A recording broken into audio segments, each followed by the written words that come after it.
બારડોલીના મોતા ગામમાંથી bogus doctor ઝડપાયા. સુરત ગ્રામ્ય એસઓજીએ દરોડા પાડી કાયદેસરની કાર્યવાહી હાથ ધરી. સુરત ગ્રામ્ય એસઓજી પોલીસે લોકોના સ્વાસ્થ્ય અને માનવ જિંદગી સાથે છેડા કરતા બોગસ ડોક્ટરો સામે લાલ આંખ કરી છે. પોલીસે બારડોલી રૂરલ પોલીસ સ્ટેશન વિસ્તાર હેઠળના મોતા ગામ ખાતે દરોડા પાડીને ડિગ્રી વગર તબીબી પ્રેક્ટિસ કરતા એક બોગસ ડોક્ટરને ઝડપી પાડ્યો છે.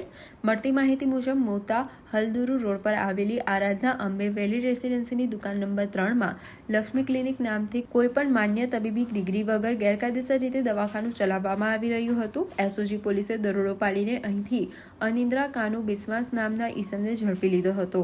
આ શખ્સ ડિગ્રી વગર ક્લિનિક ચલાવી લોકોની જિંદગી સાથે રમત રમી રહ્યો હતો. પોલીસે ક્લિનિકમાંથી અલગ અલગ મેડિકલ સાધન સામગ્રી તેમજ એલોપેથિક દવાઓ અને મુદ્દામાલ કબજે કર્યો છે. સુરત ગ્રામ્ય એસઓજી પોલીસે આરોપી અનિન્દ્રા બિસ્વાસ સામે ગુનો નોંધી કાયદેસરની આગળની કાર્યવાહી અર્થે તેને બારડોલી રૂરલ પોલીસ સ્ટેશને સોંપ્યો છે.